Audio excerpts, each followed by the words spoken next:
Hi, my name is Garrett Foster, and I'm a graduate student at Washington State University studying with Dr. Jen McIntyre. And the focus of my research is the toxicity of 6-PPD-quinone to coho salmon under varied environmental conditions. To give you a little bit of background, uh, in urban areas like Seattle and Tacoma around the Puget Sound, we have this issue of pre-spawn mortality where salmon on their way back migrating to spawn end up dying before they get a chance to spawn. So here you can see a picture of a coho, a female coho salmon, still filled with eggs, didn't get a chance to pass on her traits to the next generation. It's possible that this phenomena could be explained by the toxicant 6-PPD-quinone. It's a derivative of 6-PPD, which is an anti-ozonant used in tire rubbers that ends up getting deposited onto paved surfaces and then washed off via stormwater into streams, and it's been found, this byproduct 6-PPD-quinone has been found to be highly toxic to coho salmon. So here's just how toxic it is. This is a concentration response curve that was published in the Tien et al. Paper earlier this year. The LC50, so the concentration of 6-PPD-quinone that kills coho salmon at about a rate of 50%, so 1 in 2 salmon die in 95 nanograms per liter of 6-PPD-quinone. However, this research was done at standard temperatures around 12 or 13 degrees Celsius, a pH pretty close to 7, just really standard conditions. But out in the environment, coho salmon are in temperatures ranging from near freezing to up to around 20 degrees Celsius, a really wide range of pH, ionic strength, dissolved organic matter. So my research is focused on repeating these kind of concentration response exposures, however, at a range of temperatures. So we chose to do from 6 degrees Celsius to 20 degrees Celsius, and later we'll do ranges of pH, varied ionic strength, different concentrations of dissolved organic matter, and then eventually I might even expose salmon at varied life stages to 6-PPD-quinone. So here's one of the first issues I ran into trying to expose fish to 6-PPD-quinone. It likes to adsorb to surfaces and leave solution, so you get this kind of lowered concentration over time. So this is a 24-hour period.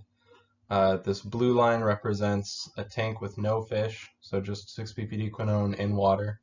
The gray line is very similar, however, I added a representative amount of this chemical MS-222 that we use to euthanize the fish. And then this orange line is a tank with just dead fish. So not respirating at all, but just the fish tissues themselves. And then the yellow line is a static exposure with live fish for that same 24-hour period.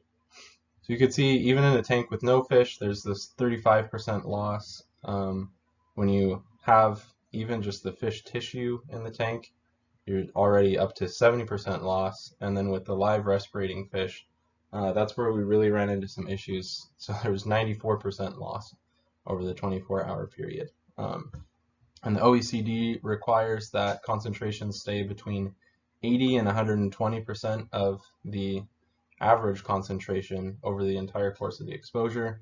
So we needed to find a way to correct for this. And what I ended up doing was this kind of continual renewal system where I would pump in a very small volume of highly concentrated 6-PPD-quinone stock.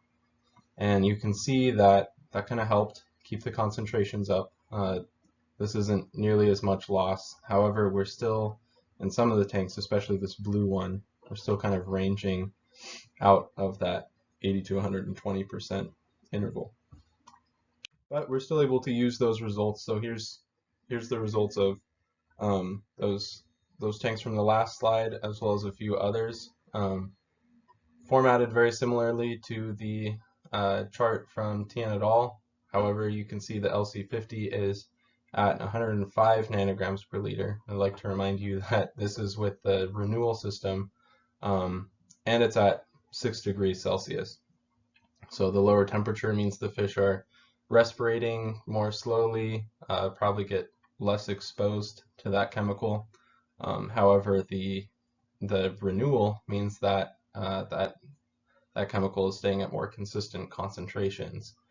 So there's a few different variables going on here that could lead to this kind of difference in the LC50. My next exposure is going to be at 20 degrees Celsius, and we expect to see a lower LC50 at those high temperatures, so the fish will be respirating faster, and the chemical will end up being more toxic. That's my hypothesis anyway. So to go about that 20 degrees Celsius exposure, there's a few tweaks I need to make. So instead of just doing continuous renewal, I'm actually going to do a full flow-through system. So you can see there's two of these roughly 25-liter glass carboys per tank, and those will be used up in just a 12-hour period. So I'll have to refill those once over the course of an exposure. And then we have these kind of outflow nozzles you can see at the other end of the tank. So it's a full flow-through system, less concentrated 6-PPD-quinone stock, but a much faster renewal rate. And so hopefully that'll help keep the concentration a little more consistent across the course of the exposure. So I'm really looking forward to seeing these results, looking forward to getting everyone's feedback at the conference. And here's all the people I'd like to thank. So my PI, Jen McIntyre, Department of Ecology, provided funding. The other grad students here at Wazoo Puyallup, the Center for Urban Waters for use of their facilities, and all of the researchers and graduate students over there. Thanks.